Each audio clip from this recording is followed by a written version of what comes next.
রাধে রাধে, হর হর মহাদেব। আজ হলো 23শে নভেম্বর, আমাদের ব্রজ 84 পরিক্রমার আজকে পঞ্চম দিন। ঋত্বিক 4টে রাত কেটে গেল। कच्चा रोड होगा क्या रोड कच्चा होगा कच्चा है। আর রোড কাঁচা পাকা তাতে তোমার কি? তুমি তো খাচ্ছ না যে ফলের মতো। যদি তুমি আমাকে বলো শহর না গ্রাম, অবশ্যই গ্রাম। আসলে ব্যাপারটা কি বলো তো, এই অনুভব বা অনুভূতি একমাত্র এই প্রকৃতির মধ্যেই পাওয়া যায়। এই কংক্রিট ইট পাথরের মধ্যে একদমই পাওয়া যায় না। যাই হোক, আমরা এখন এসে গেছি পেডারবনে। এখানে কি জন্য বিখ্যাত সেটা জানা যাক। বা দারুণ।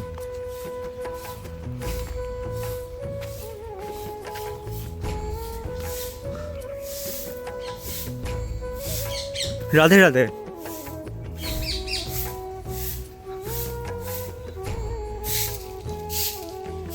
অসাধারণ জায়গা।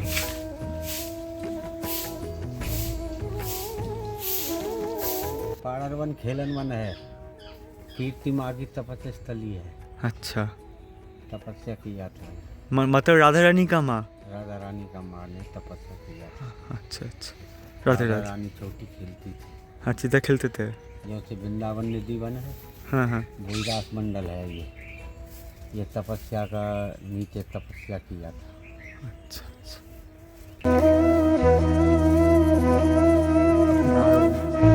আলাদাই একটা আমেজ এখানে।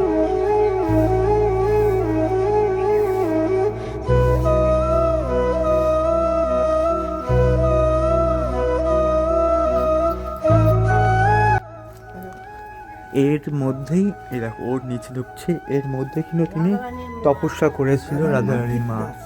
এই যে কৃত্তি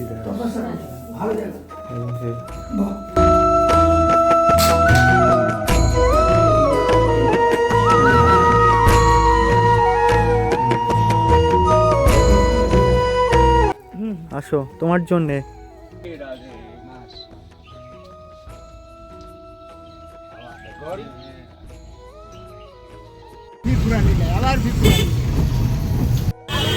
জয় রাধারানীর জয়, জয় বার্সনাবলী কি জয়। আবার আসবো তোমার কাছে রাধারানী। এখন যে মন্দিরে আমরা যাচ্ছি সেই মন্দিরটি আমাদের প্রিয় রাধারানীর মাকে উৎসর্গ করা হয়েছে। এই মন্দিরটি তৈরি করেছিলেন জগৎগুরু শ্রী কৃপালুজি মহারাজ এবং মন্দিরটির নাম হলো কীর্তি মন্দির।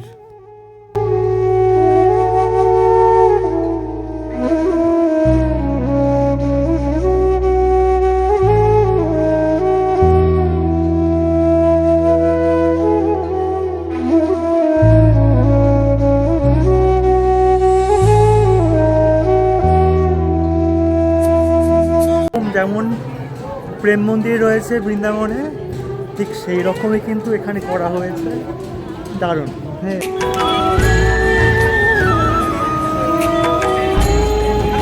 এখানে আসতে হবে ওই বিকেলবেলার দিকে বা সন্ধ্যাবেলার দিকে। এখানে যখন লাইটিং জ্বলবে, পরিবারের মানুষ আপনজনের সঙ্গে অনেকটা সময় কাটানোর জন্য বেশ। যেমন প্রেম মন্দির, ঠিক এটা কীর্তি মন্দির। ওকে, রাধে রাধে। এখন যেখানে যাচ্ছি আমরা, সেখানে আমাদের রাধাকৃষ্ণের মিলন লীলা রচিত হয়েছিল। এই সে প্রেম সরোবর, নাম শুনেই বুঝতে পারছ।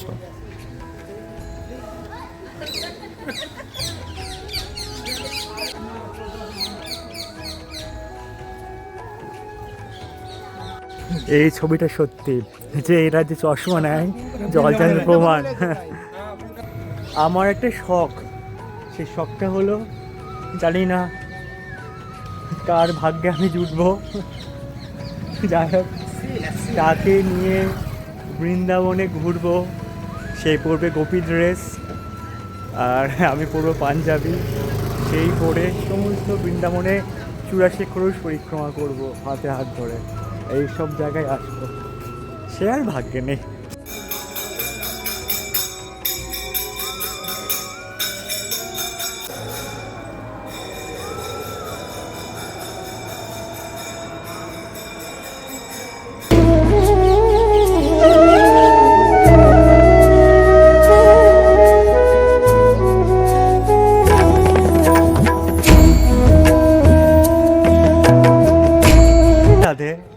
আছি আমি প্রেম সরোবরে, যেখানে আমাদের রাধাকৃষ্ণ মানে আমাদের রাধারানী আর শ্রীকৃষ্ণ প্রথম এখানে প্রেম করেছিল বা অভিসারে এসেছিল।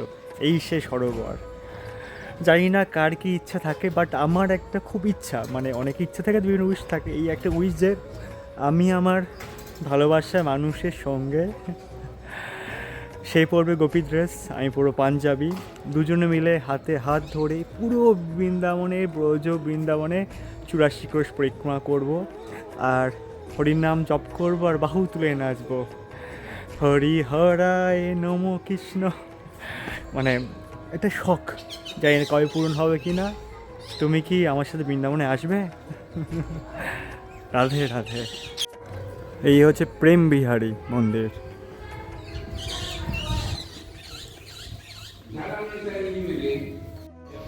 আর এই মন্দিরে কিনা আমাদের চৈতন্য মহাপ্রভু এখানে বৈঠক করেছিল। এই হলো সেই মন্দির।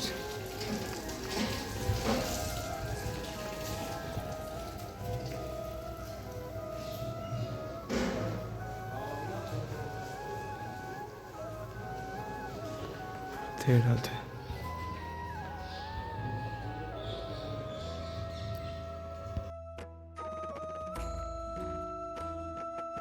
রাধাকৃষ্ণ লীলায় অনেক বাধা বিপত্তি ছিল, কিন্তু এই বাধা বিপত্তির মধ্যেও তারা লীলা করত, তারা প্রেম করত। এই প্রেমে যারা সাহায্য করত তাদের মধ্যে একজন বিশেষ, তিনি হলেন যোগমায়া, বা তিনি সাঙ্কেত দেবী নামে পরিচিত। সে মন্দিরে এখন যাব আমরা।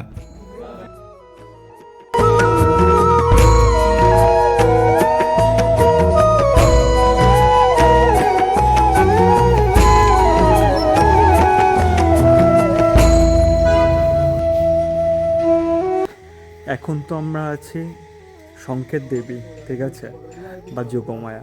মোট হলো যোগমায়া আর মহামায়া। মহামায়া আন্ডারে আমরা আটকে পড়ে এই সংসারের সঙ্গে জড়িত আছি, আর যোগমায়ার মাধ্যমে আমাদের প্রভুর সঙ্গে মেলা যায়। এই যোগমায়া বিভিন্নভাবে আমার শ্রীকৃষ্ণ এবং রাধারানীর মাধ্যমে সংকেত আদান প্রদান করে তাদের লীলা করাতে সাহায্য করেছিল। তাই যোগমায়ের নাম হয়ে গিয়েছিল সংকেত দেবী। এই সেই যায়, এখান থেকেই সংকেত আদান প্রদান করতো। যে আর যখন আমরা জানি ভান্ডিরবন বলে জায়গা আছে, সেখানে আমাদের রাধারানীর সঙ্গে শ্রীকৃষ্ণের বিয়ে দিয়েছিল ব্রহ্মা, যাবো একটু পরে। কিন্তু বিয়ে দেওয়ার আগে এই জায়গায় কিন্তু ব্রহ্মা বিভিন্ন রকম বিয়ের আচার অনুষ্ঠান করেছিল।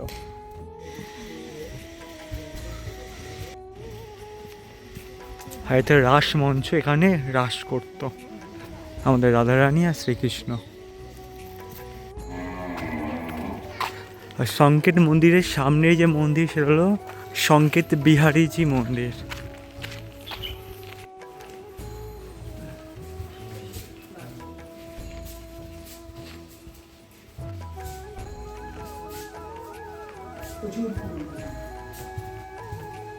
কেউ আসে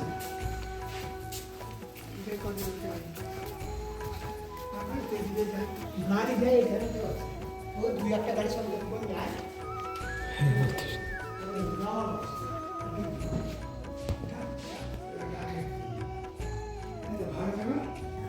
राधे राधे बाबा, ये आपके लिए है। বাঙালি। আপনি বাঙালি? হ্যাঁ। আচ্ছা আচ্ছা, ধরুন। কেমন আছেন আপনি? ভালো আছেন? আপনার শুভ নাম কি? আমার নিতাই দাস। আচ্ছা, রাধে রাধে, হর হর মহাদেব।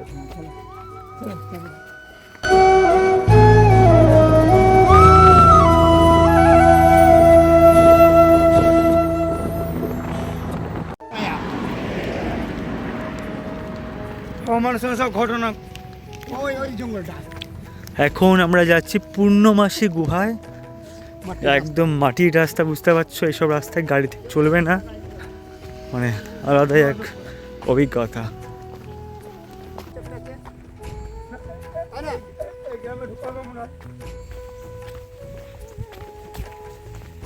পূরণমাসী গোফা, পূরণমাসী এখানে ভজন সাধন করেছিল। আর পূরণমাসীকে রাধারানীর শ্বশুর বাড়ির সবাই বিশ্বাস করতো, তাই পূরণমাসী রাধারানীকে ঘর থেকে বের করে নিয়েছে, কৃষ্ণের সাথে মিলন করে দিচ্ছ।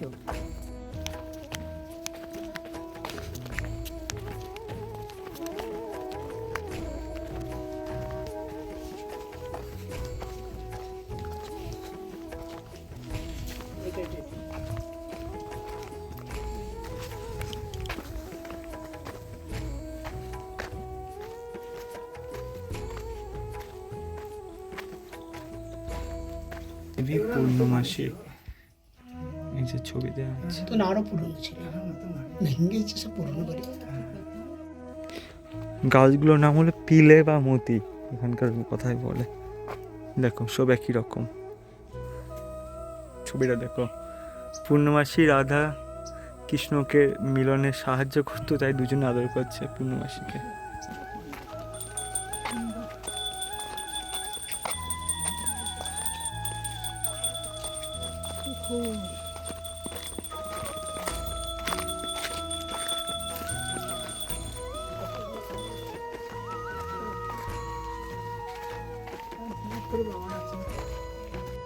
राधे राधे बाबा, आपका शुभ नाम? बलभद्र दास। अच्छा, इस जगह का बारे में थोड़ा बताइए। ये जगह है नंद बाबा की पूर्णमासी पोहतानी। जो नंद बाबा की पोहतानी थी ना, वो यही थी जैसे हम आपके गुरु हों, ऐसे नंद बाबा की गुरु माता थी पोहतानी। तो वो बाबा ने फिर गांव से बाहर उनको आश्रम दिया और ये आश्रम बनवाए। अच्छा, ये सब यहाँ डोमन वन और पूर्णमासी और उद्धव क्यारी, ललता कुंड, ये सब उनकी एरिया में। अच्छा अच्छा। पूर्णमासी क्या हेल्प करता था? पूर्णमासी बाबा की गुरु माता थी। नहीं, कृष्ण को राधा रानी को मिलने के लिए कोई हेल्प? हाँ, वो राधा रानी को मिलने का है डोम वन, ये जो इसके उस तरफ है। अच्छा, डोमन वन में राधा कृष्ण का मिलाप हुआ है। हाँ, वो है डोमन वन। ये पूर्णमासी महाराज की, नंद बाबा की गुरु माता, अच्छा अच्छा। कुल पुरोहित जी। फिर योग माया आई है, योग माया वहाँ देखे आप? देखा। भगवान हाथ पकड़ रहा है, बलराम बाबा ने पकड़ रखी, वो योग माया है। আচ্ছা আচ্ছা আচ্ছা। এবার মাঠ দিয়ে আমরা যাচ্ছি যেখানে রাধা কৃষ্ণ মিলন করেছিল, প্রেম করেছিল, সেই জায়গা। তার জন্য আবার ছোড়া ঢুকতে হবে। তো আরেক অ্যাডভেঞ্চার। দুপাশে ক্ষেতের মাঝখানে আল দিয়ে আমরা যাচ্ছি।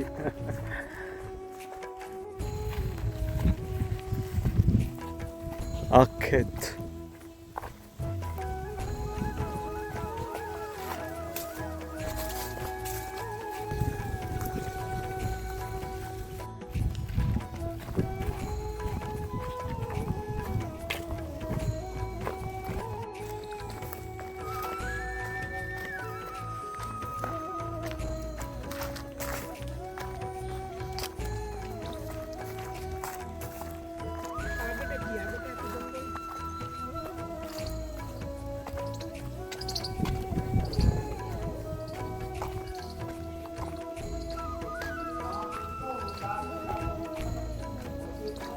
इसका महत्व है जी, यहाँ ये राधा कृष्ण पहली बार मिले थे, इसको बोलते हैं दो मिल वन। राधा कृष्ण पहली बार मिले, यानी कि बरसाना से राधा जी आई और नंदगांव से कृष्ण आए, तो पहली बार यहाँ मिले बाल बाल सहित। फिर आगे जो भी ब्रज में लीलाएँ हुई, यहीं से उनकी मीटिंग बनती थी कि कहाँ चलना है, कहाँ खेलना है, कहाँ गाय चरानी है, तो लीला सब यहीं से शुरू हुई। तो पहली बार यहीं से मिलन। नाम क्या है? दो मिल। दो मिल, মানে दो मिल गया। हाँ, अच्छा, दो मिल गई थी। गोकुल में जब पूतना मारी थी, उसके बाद में यहाँ नंदगांव आ गए थे नंद बाबा कृष्ण को लेकर के। तो ये जो नंदगांव बसा हुआ है, ये सांडिल ऋषि यानी कि नंद बाबा के गुरु, जो गुरुज थे, उनकी कुटिया थी। उस कुटिया पे आकर के, नहीं, गुरुजी की कुटिया पर आकर के उन्होंने शरण ली। तो यहाँ आने पे कहा था गुरुजी ने कि आप हमारे यहाँ कुटिया में जाओ, या इस पर्वत पर जगह राक्षसों को वरदान लगा हुआ, अगर राक्षस आएगा तो पत्थर का हो जाएगा। इसकी वजह से यहाँ आकर के फिर जो रहने लगे। यहीं जो का नंद उत्सव हुआ था कि, और जो भी लीलाएँ शुरू हुई, यानी प्रचार जो कृष्ण का हुआ था, तो नंदगांव से ही हुआ था कि नंद घर आनंद भये जय कन्हैया लाल की, हाथी दिए घोड़ा दिए और दीन पाल। अच्छा। तो यहीं से, गुरुजी तो संदीपुरी मुनि थे। हाँ जी, सांडिल ऋषि यहाँ पर तपस्या करता था जी। नहीं, तब तो वहाँ की वो गुफा है, पूरा जो वहाँ की। मतलब सांडिल ऋषि की पत्नी পূর্ণমাসী पूर्णमासी प्रोतानी जी है। अच्छा तो जब नंद बाबा कृष्ण को लेकर के कुटिया पे आ गए थे तो उन बच्चे ये ज़्यादा हल करते हैं, मेरे भजन में भंग पड़ती है, तो मैं तो जा कर के नहीं, फिर वो पूर्णमासी प्रोतानी जी फिर यहाँ नीचे आकर के यहाँ गुफा बना ली थी उन्होंने, यहाँ भजन करती थी। यहाँ जब भजन करने लगी तो यहाँ कृष्ण आने लगा, इधर से राधा आने लगी।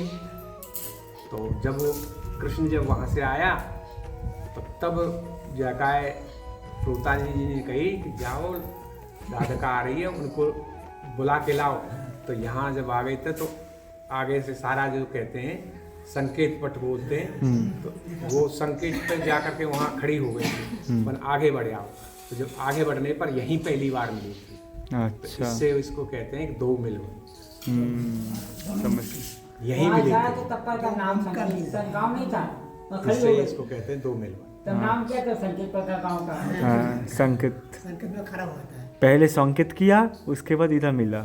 मिले यहाँ थे, हाँ इशारा करा था संकेत को, यानी कि जैसे आपको दिखने लग जाए वरना आगे बढ़े आओ, हाँ इशारा। इशारा। और इशारा के जैसे वहाँ खड़ी हुई थी तो उसका नाम धर दिया संकेत। ये तो यहाँ से भाई यहाँ से संकेत मिला है, आगे बढ़े आओ, यहाँ आकर के मिली थी। समझ तो गए, ये बहुत हंसी बढ़िया। लीला है। দেখো রাধারানীর প্রেম লীলার স্থান খুঁজতে খুঁজতে সে কষ্ট তো হয়ে গেছে স্বাভাবিক, অনেকটা মাঠ ঘাট পেরিয়ে আসে না, তাই প্রসাদ পেয়ে গেছি। কিন্তু এটা রাধে রাধে বলিয়ে बोल ऐसे 6 3 9 8 2 3 8 7 8 4। अच्छा इस नंबर पे आपको सेवा करेंगे। এই জায়গাটা কিন্তু অবশ্যই এসো, জানি অনেকটা দূর রাস্তা থেকে, আশা করি রাস্তা ভালো হয়ে যাবে, তখন কিন্তু অবশ্যই আসবে, মানে মনে করে আসবে, বারবার করে বলছে। এই জায়গাটাই কোনো মেন লীলার প্রথম শুরু কিন্তু এখান থেকে হয়, তার প্রথম এবং এইখানে প্রেম লীলা। মিটিং হয়ে তারপর হ্যাঁ, লীলা আর করতে। এখানেই মিটিং হয়ে সমস্ত কিছু হয়, যে আজকে আমরা বৈঠক করলাম যে আজকে আমরা অন্য জায়গায় খেলতে কাল যাবো, আমরা কি খেলা করব? কালকে কী খেলা করবো, কোথায় গিয়ে আমরা দেখা করবো, সমস্ত কিছু এখানে হয়। আর তাই ভালো লাগছে, মানে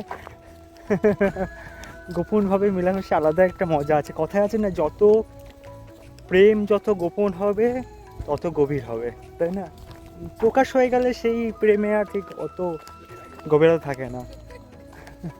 তাই মানে ভাবতে পারছো, মানে এখানে তারা প্রথমে আসে, এসে ঠিক করে যে আমরা আজকে এখানে যাব, ফের খেলা করে লীলা করার পরে আবার এখানে আসে, এখানে এসে কাল কি রাধারানী চলে যাচ্ছে বার্সানের উদ্দেশ্যে, আমাদের কৃষ্ণ চলে যাচ্ছে নন্দগাঁয়ের উদ্দেশ্যে। এই জায়গাটা কিন্তু পুরোটা কিন্তু বার্সানা নন্দগাঁ ঠিক মাঝখানে অবস্থিত। আর সংকেত বন্ধ দেখালাম একটু আগে, সেখানে সংকেতিত যোগমায়া যে চলে আসো তোমরা এখন, মানে রাস্তা ক্লিয়ার, গ্রিন সিগন্যাল আছে, চলে আসো, কোনো সব নেই। মানে তিনি শিখে গেছে প্রেম কী জিনিস, প্রেম করে কি করে, আর আমি করলে দোষ। হ্যাঁ, এদের জন্য এখন ছেড়ে দিলাম বলা যায়। কোনো এক রাক্ষস হয়তো এই সে যাতে আমাদের গুছিয়ে দিল, আমার সঙ্গে লীলা খেলা হয়ে গেল। করেছিল লাল চোখ দিয়ে তারই চলে এসেছে। তার মধ্যে আমার আবার গোলাপি জামা, ট্রেন আসে। রাধে রাধে।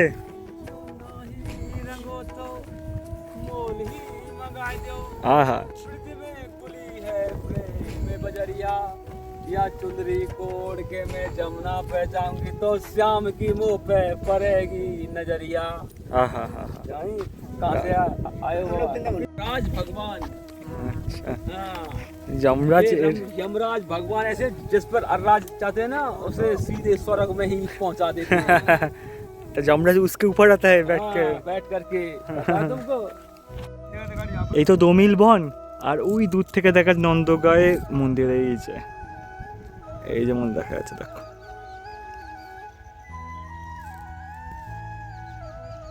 কি নীলা, ওটা কি নামের? গা ঘষবা তাই মেরে দেখি তোমাকে একবার। আচ্ছা ঠিক আছে মারো। এখানে গাছে প্রচুর পরিমাণে, দেখো দারুণ।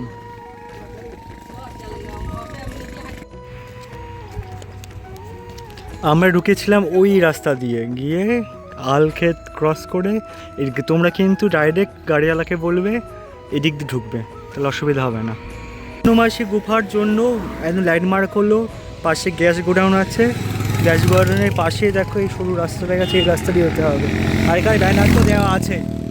আমরা আছি বর্ষানা থেকে, আজকে সকালে বেরালাম আগে টের কথা বর্ষানা থেকে, এই যে নন্দগাঁও, বর্ষানা থেকে নন্দগাঁও মাঝখানে প্রথমে সংকেত গ্রাম দেখলাম, ঠিক আছে, দেন আমরা নন্দগাঁওয়ের উদ্দেশ্যে যাচ্ছি। ওকে,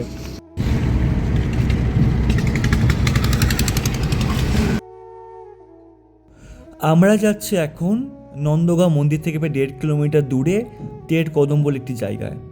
এই পবিত্র স্থানে শ্রীল রূপ গোস্বামী ভজন করেছিল। শুধু তাই নয়, এখানে আমাদের রাধাকৃষ্ণের লীলাক্ষেত্র। শ্রীকৃষ্ণ এই কদম গাছের তলায় বসে বাঁশি বাজাতো এবং সেই বাঁশির সুরে সমস্ত এলাকার গরুরা তার কাছে চলে আসতো। শুধু তাই নয়, এখানে রাধার ক্ষীর, অর্থাৎ এখানে যখন রূপ গোস্বামী তার নিজস্ব লেখানি মগ্ন ছিল, তখন রাধারানী একটি বালিকা সেজে তাকে ক্ষীর পরিবেশন করে গিয়েছিল। অবশ্য সেই ক্ষীর আমাদের গোস্বামীর অর্থাৎ রূপ গোস্বামীর ভাই সনাতন গোস্বামী প্রসাদ হিসাবে গ্রহণ করেছিল। শ্রীকৃষ্ণ গরু চড়াতো, আচ্ছা, তা গরু যত দূরে বাজিয়েছিল না কেন, ও বাঁশি বাজালে সব গরু এসে এখানে জড়ো হতো, আচ্ছা। আর এখানে জল খেত। আচ্ছা, এইখানে তাই তো, কদম পেয়ে আচ্ছা, টের কদম, টের এটার নাম যে টের কদম। আচ্ছা, ওই সব অনেকগুলো গরু এখানে সব হ্যাঁ, ওই যে মূর্তি গরু করা আছে আছে। বাগানে। বুঝলাম, টের কদম। চলো এটা দারুণ ছিল। চেষ্টা করবে তাড়াতাড়ি আসার, ঠিক আছে, 12টার আগে, তাহলে ঘুরতে পারবে। ওই যে ময়ূর ওই দূরে দেখো, দারুণ এখানে তামার দারুণ। গাছটা বেশি। হ্যাঁ, ওই কোনায় ময়ূর দেখতে পাচ্ছ, এই যে এই যে এই যে। এখানে তামাল গাছটা বেশি। এখন যাচ্ছি আমি আমার মহাদেবের কাছে, অর্থাৎ অশ্বশ্বর মহাদেবের কাছে। নন্দবাবা যখন নন্দগাঁয়ে আসেন, তখন অনেক দেবতা শিশু কৃষ্ণের দর্শন করতে আসেন। তাদের মধ্যে অবশ্যই আমার বাবা ভোলানাথ ছিল, যিনি যোগীর রূপ ধারণ করেছিল। যশোদা মায়া বাবা ভোলেনাথের আবির্ভাব দেখে চিন্তিত হয়ে বলেন যে, বাবা তোমার যা প্রয়োজন তা নাও, যদি টাকা চাও টাকা নাও, যদি খাবারের প্রয়োজন হয় তাহলে খাবার নাও, যদি পোশাকের প্রয়োজন হয় তাহলে পোশাক নাও। কিন্তু ভোলা বাবা উত্তর দিল কি, মায়া আমি এসবে কিচ্ছু চাই না, আমি কেবল তোমার ছেলে দর্শনের জন্য এসেছি, আমাকে তাকে একটু দেখতে দাও। যশোদা মাইয়া ইতস্তত হয়ে বললেন, বাবা তোমার চেহারা দেখে আমি ভয় পাচ্ছি, আর আমার ছেলের বয়স মাত্র 2 বছর, আমি কিভাবে তাকে তোমার কাছে নিয়ে যাব বলো, সে হয়তো ভয় পাবে। বাবা ভোলেনাথ তাকে আশ্বস্ত করলেন, আমরা সাধারণ যোগী নই, আমি তোমার ছেলেকে দেখার জন্য অনেক দূরে ভ্রমণ করেছি, আর তার দর্শন না করে আমি যাবই না। তার অনুরোধ সত্ত্বেও যশোদা মাইয়া রাজি হননি এবং বাবা ভোলেনাথ চলে যান। তিনি কাছের একটি স্থানে শিশু কৃষ্ণকে দেখার জন্য অপেক্ষায় থাকে। এদিকে ভগবান কৃষ্ণ যখন জানতেন যে বাবা ভোলেনাথ দর্শনের জন্য এসেছেন, তাকে প্রত্যাখ্যান করা হয়েছে, তখন তিনি আবার লীলার সিদ্ধান্ত নেন। তিনি কী লীলা করে? তিনি জোরে কাঁদতে শুরু করে। যশোদা মাইয়া চিন্তিত হয় এবং অনিশ্চিত হয়ে সাহায্যের জন্য প্রতিবেশী গোপীদের ডাকেন। তারা পরামর্শ দেন যে সম্ভবত যেই বাবা চলে গেল এক্ষুনি, সেই বাবার সঙ্গে দেখা করলেই হয়তো শিশুটি শান্ত হতে পারে। যশোদা মাইয়া রাজি হয়ে গেল এবং বাবা ভোলেনাথের খোঁজে লোক পাঠালেন। তারা যখন তাকে খুঁজে পেলেন, তখন তারা তাকে লালার সাথে দেখা করার জন্য নিয়ে এলেন। বাবা ভোলেনাথ লালাকে অর্থাৎ আমার শ্রীকৃষ্ণকে কোলে তোলে নেওয়ার সাথে সাথেই শ্রীকৃষ্ণের কান্না থেমে গেল। যশোদা মাইয়া স্বস্তি এবং খুশি হয়ে বললেন, বাবা আপনি খুব দয়ালু, যা ইচ্ছা নিয়ে যান এবং এখানেই থাকুন। সেই সময় থেকেই ভগবান মহাদেব অশ্বশ্বর মহাদেব রূপে এই নন্দগাঁয়ে অবস্থান করেন। তাহলে যেখানে রয়েছে আমার কৃষ্ণ লীলা, সেখানে আমার মহাদেব লীলা রয়েছে। স্বয়ং মহাদেব আমার প্রভু আমার ঠাকুরজির সঙ্গে দেখা করতে এখানে এসেছিল।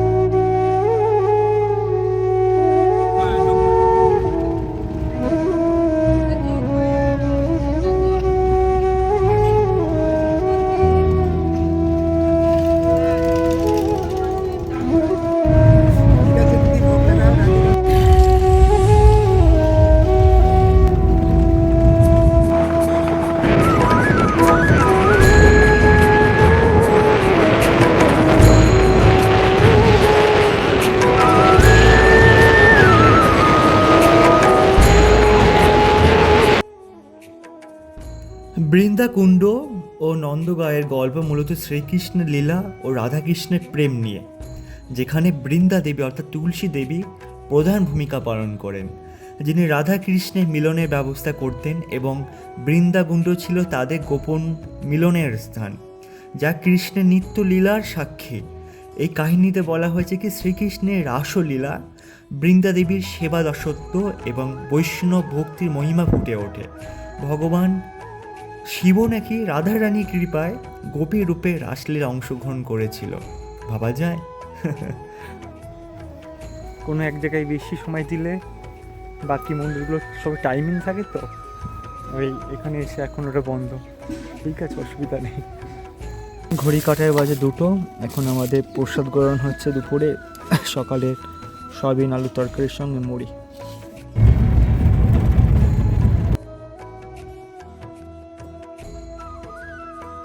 এখন যেখানে যাচ্ছি তার নাম হল পবন সরোবর। হ্যাঁ, নন্দগাঁয়ের এটি একটি অন্যতম পবিত্র জলাশয়ের মধ্যে একটি, যা যশোদা কুণ্ড নামেও পরিচিত, যেখানে মা যশোদা কৃষ্ণের সুরক্ষার জন্য প্রার্থনা করতেন ও স্নান করতেন। শুধু তাই নয়, এখানে বহু সাধু সন্ন্যাসীরা এখানে এসে তপস্যা করেও গেছেন এই পবন সরোবরে।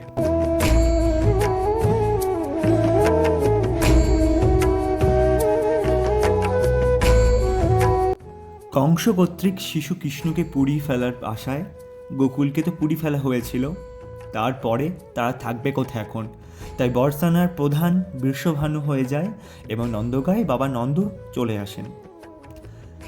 কংসের রাক্ষসদের আক্রমণ থেকে কৃষ্ণকে রক্ষা করার আশায় নন্দীশ্বর পর্বতের উপরে নন্দ বাবা তার বাড়ি তৈরি করেছিলেন। নন্দগাঁয়ের বাসিন্দারা যে কোনো আক্রমণের ক্ষেত্রে শিশু কৃষ্ণকে রক্ষা করার জন্য সর্বদা পাহাড়ের চূড়াতে তারা সবসময় তাকে পাহারা দিত। নন্দীশ্বর পর্বত আসলে ভগবান শিব, যিনি নন্দগাঁয়ের একটি পাহাড় রূপে ধারণ করার জন্য তপস্যা করেছিলেন, যাতে তিনি সেখানে গোপীদের পায়ে ধুলি নিতে পারেন। ভাবা যায়, গোপীরা হলেন প্রেমের প্রতীক এবং দেবতারা ব্রজভূমিতে ঘাসের একটি নম্র তল ধারণ করে গোপীদের পায়ে ধুলি স্পর্শ করতে চান। আর শ্রীকৃষ্ণ এখান থেকে শ্রী রাধার সাথে দেখা করার জন্য বর্ষানায় লুকিয়ে যেতেন।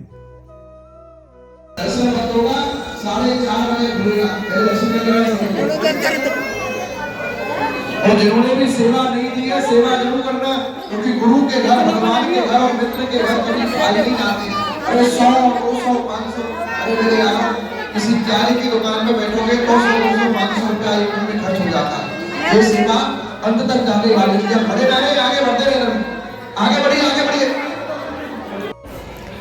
দেখো, মহল থেকে সমগ্র শহর দেখা যাচ্ছে।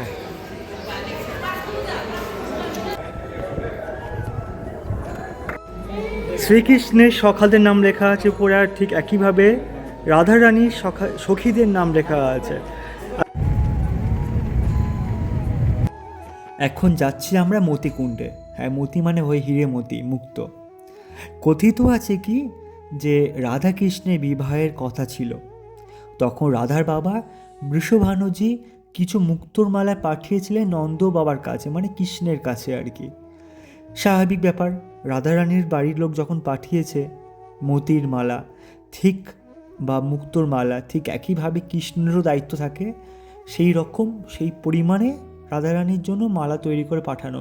কিন্তু নন্দ বাবা বৃষভানুর তুলনায় গরিব ছিল, তাই সেই বিষয়ে তারা খুব টেনশানে পড়ে গেছিলো আর কি। তা কৃষ্ণ এই কথা শুনতে পেরে মুক্তোর মালাগুলো নিয়ে মাটিতে বহন করে দেয়। পরের দিন সকালে নন্দ বাবা এবং যশোদা মাইয়া মালাগুলো আর খুঁজে পাচ্ছে না, খুঁজে না পেয়ে খুব টেনশনে পড়ে গেছে, রাধার কাছে যে পাঠাতে হবে না।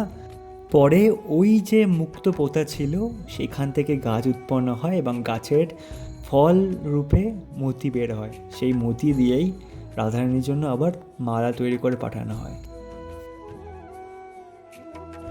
আর এগুলো হলো সেই মতি গাছ। শ্রীকৃষ্ণ এর বীজ ছড়িয়েছিল। নন্দগাঁওতে আমরা এতক্ষণ ঘুরলাম, সমস্ত কিছু ছিল এখানে। নন্দগ্রাম থেকে আমরা এখন যাবো কোকিলাবন। এই যে কোকিলাবন।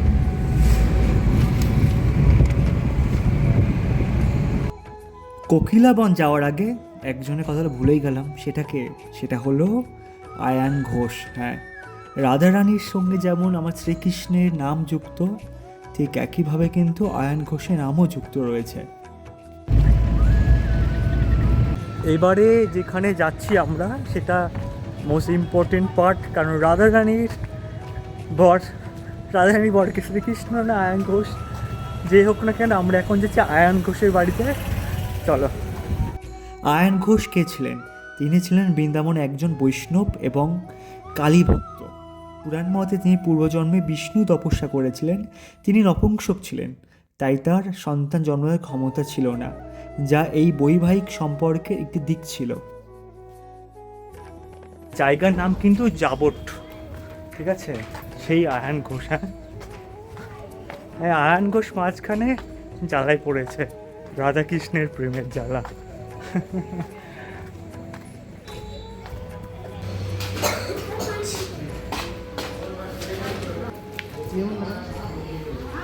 আচ্ছা,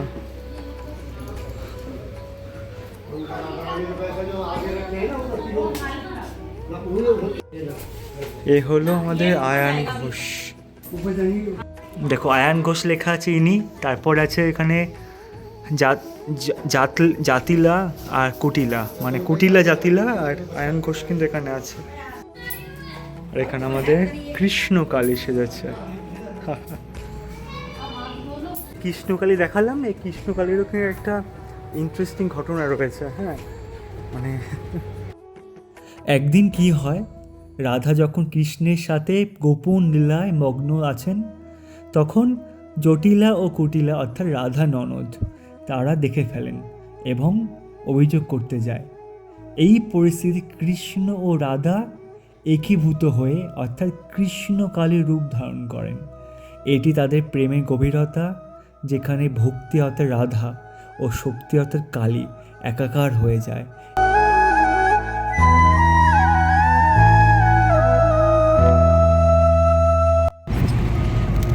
এই যে আমাদের কর্মফলদাতা বড় ঠাকুর, আর এখানে লেখা আছে কোকিলা বন, এখান থেকে 2 কিলোমিটার দূরে কোকিলা বন যাওয়ার রাস্তা। জনশ্রুতি আছে যে ভগবান শ্রীকৃষ্ণের জন্মের সময় সকল দেবতা নন্দগায় এসেছিলেন। শনিদেবও অর্থাৎ বড় ঠাকুরও ছোট কৃষ্ণকে দেখতে এসেছিলেন, কিন্তু ওই যে যশোদা মা তাকে ছোটোবেলায় দেখতে দেননি। কারণ কি? শ্রীকৃষ্ণের উপর যেন আমাদের শনিদেবের দৃষ্টি না পড়ে, এই জন্য। তা আমাদের বড় ঠাকুর হতাশ হয়ে কাছের এক বনে গিয়ে তপস্যা করে এবং তপস্যা শুরু করতে থাকে। তিনি জানতে চাইলেন যে কেন তাকে আলাদাভাবে পাশে রাখা হচ্ছে, তার কি দোষ, তাকে কেন শ্রীকৃষ্ণের সঙ্গে দেখা করতে দিচ্ছে না, যখন তিনি কর্ম অনুসারে মানুষকে শাস্তি দেওয়ার দায়িত্ব পালন করে আছেন। কথিত আছে যে শনি কেবল তাদের উপরেই সমস্যার সৃষ্টি করেন যারা খারাপ কর্ম করে, তাহলে তাতে শনি দেবতা দোষ কী? শনির এই দুর্দশায় অনুপ্রাণিত হয়ে ভগবান শ্রীকৃষ্ণ বনে তার সামনে উপস্থিত হন এবং তাকে নন্দগায়ের কাছে থাকতে বলেন, অর্থাৎ এখানে থাকতে বলেন। তিনি তাকে এই বরও দিয়েছিলেন যে যে কেউ তার এই মন্দিরে আসবে সে অবিলম্বে সমস্ত রকম সমস্যা থেকে মুক্তি পাবে। আরও কি, কিশোর বয়সে কৃষ্ণ এই একই জায়গায় গিয়েছিলেন এবং তার বাঁশি সুর দিয়ে গোপীদের আকৃষ্ট করেছিলেন। যখন গোপীরা এসে পৌঁছলেন, কৃষ্ণ কোয়েল আকারে আবির্ভূত হয়, মানে সবাই ভাবছিল যে বাঁশি বাজাচ্ছে কে। তারা যখন গোপীরা ছুটে আসে তখন তারা কি দেখে, কৃষ্ণ কোয়েল অর্থাৎ কোকিল আকারে রূপ নিয়েছে। তাই জায়গাটির নাম হলো কোকিলা বন।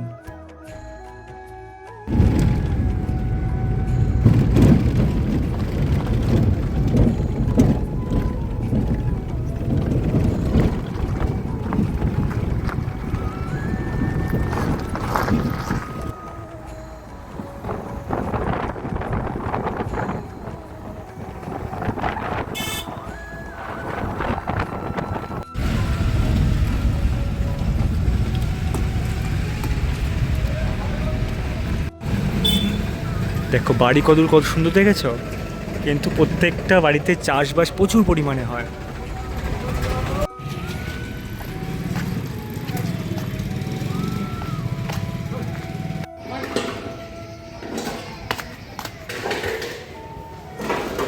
আচ্ছা।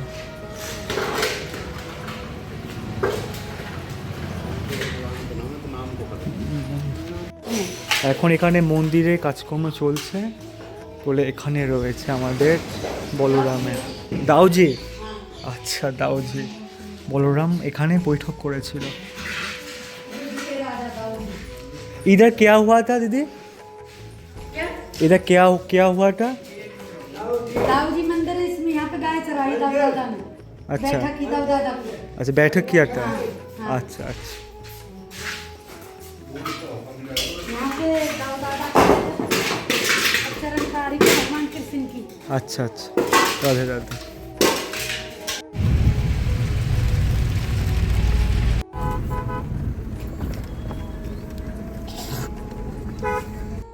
আজকে দিনও বাকি হলো না, আজকেও কিন্তু বিয়ে দেখতে পেলাম আমরা। আরে বাস, আসনি 5 দিন হচ্ছে, 5 দিনে 5টা বিয়ে দেখলাম আমরা।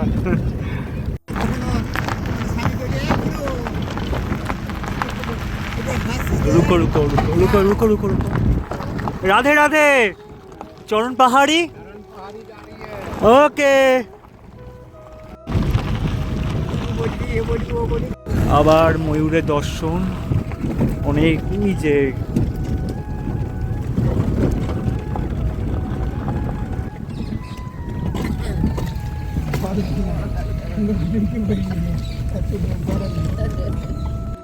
এখন যে জায়গায় যাচ্ছি আমরা, এখানেও কিন্তু শ্রীকৃষ্ণের এবং বলরামের পায়ের ছাপ রয়েছে পাথরের উপর। শুধু তাই নয়, এখানে রয়েছে হরিণের পায়ের ছাপ।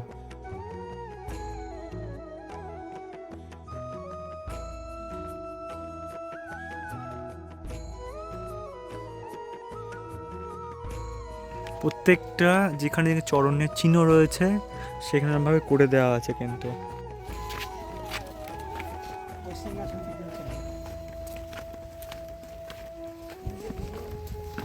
ভাই আরো আছে অনেক আছে এখানে। বাহ, দেখো পুরো ছাপ রয়েছে চরণে একদম। হে রাধে রাধে। পুরো কত এখান থেকে এটা টান পা মানে ফিরে আসার। হ্যাঁ, বা ফিরে আসে 1টা 2টো 3টে 4টে 5টা আঙুল, ফিরে আসার মানে এটা। প্রচুর বড় কিন্তু আমার হাতে সাইজেই, মানে কত বড় পা। দেখো এটা গরুর পুরো চিহ্ন। খুরের চিহ্ন। দেখো খুরের চিহ্ন রয়েছে এখানে, এটা সুন্দর মেনশন করে দেখা আছে এগুলোর মাধ্যমে। এখানে তুলসী কথা এসেছিলাম গো, পুরো চিহ্ন। পুরো চিহ্ন। দেখো খুরের চিহ্ন কত বড়, তাহলে বুঝতে পারছো। রাধে শ্যাম। ভগবান কৃষ্ণ কে চরণ। দেখো এখানেও দেখো চরণ, এটা যাওয়ার চিহ্ন, একদম পুরো পরিষ্কার। অনেকটা জায়গা জুড়ে রয়েছে কিন্তু। দেখ এখানে দারুণ, প্রচুর গরু আছে এখানে। এই জায়গাটা একদম মন কেড়ে নিয়েছে আমার। জায়গাটা দেখো অবশ্য নিচে এখন পরিষ্কার করেছে বলে।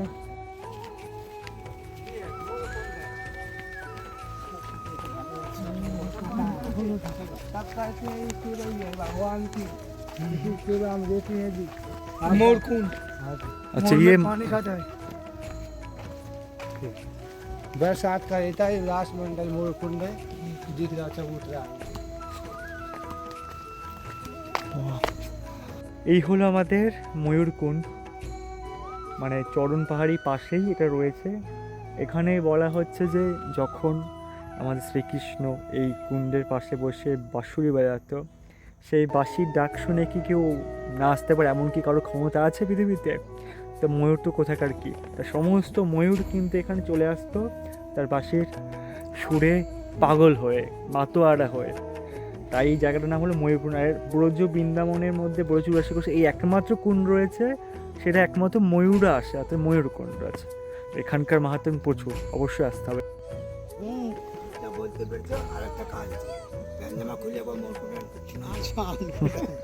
কাঁটাই ভর্তি, বুঝলে, কাঁটাই ভর্তি। এখানে এখন বর্তমানে রাধাকৃষ্ণ লীলা তো দেখতে পাবো না, বাট বাদর আর বাদরের প্রেমিকের লীলা দেখো, কত ভালোবাসে একে অপরকে। এটা বলছে হরিণের পায়ের ছাপ, আর ঢুকে গেছে পুরো, দেখো একদম পুরো। আচ্ছা, গায়ে আর বাছুরে নৃত্য করার সময় এখানে পায়ের ছাপ রয়েছে, এখানে কি ধাক্কা ধাক্কা লেগেছে। मुरली का जी আচ্ছা, मुरली रखी है।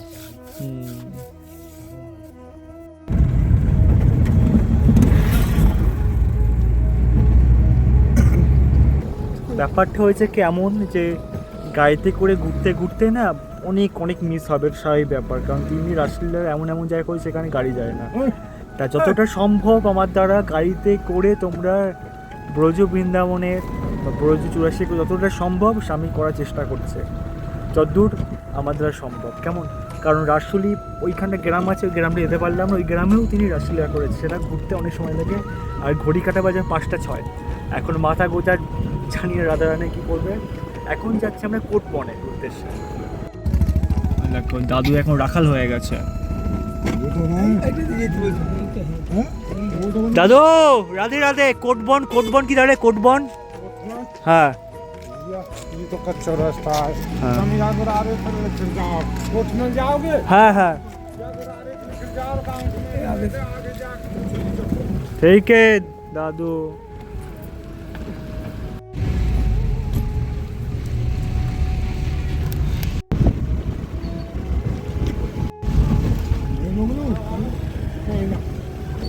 ये देखो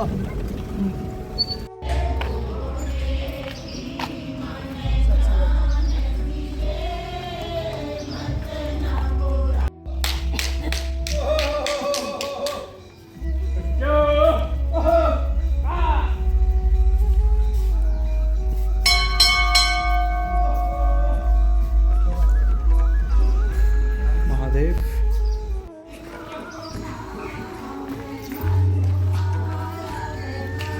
আমরা এখানে থাকবো আজকে, আর সামনে দেখো ময়ূর।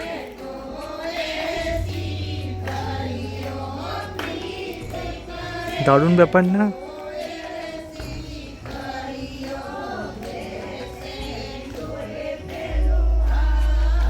এখন তো আমরা যাচ্ছি কোটবনে, আর কোটবনে আমরা এইখানে যেখানে আমাদের চৈতন্য মহাপ্রভু বৈঠক লাগিয়েছিল সেখানেই রাতে থাকার জায়গা পেয়ে গেছে এই মন্দিরের মধ্যে। এখানে আমরা থাকবো, খুবই পরিষ্কার, কোনো অসুবিধা নেই।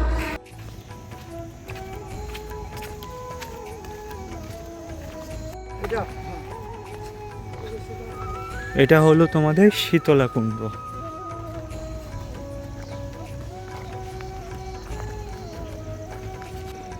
যেখানে মহাপ্রভুজি বৈঠক লাগিয়েছিল।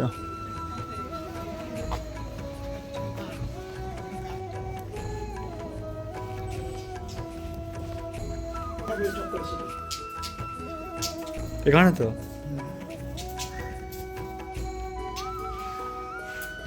চলো, এখানে মোটামুটি থাকার ব্যবস্থা করে নিলাম আমরা, কোনো অসুবিধা নেই। প্রসাদ তো তৈরি হয়, কিন্তু সবার আগে আমাদের গোপালকে দিতে হবে। আর আজকে আমাদের প্রসাদ হলো খিচুড়ি খাবে, আর বেগুনি আছে। এই হলো প্রসাদ আমাদের, খিচুড়ি। আর এখানে ওরা কি ভাজা, উচ্ছে ভাজা, উচ্ছে ভাজা, আর এদিকে বেগুনি।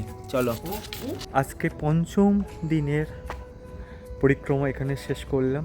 সবাই শুয়ে পড়েছে, আমি ঘোরাঘুরি করছি। যদি ভালো লেগে থাকে তো অবশ্যই রাধে রাধে কমেন্ট করে দিও।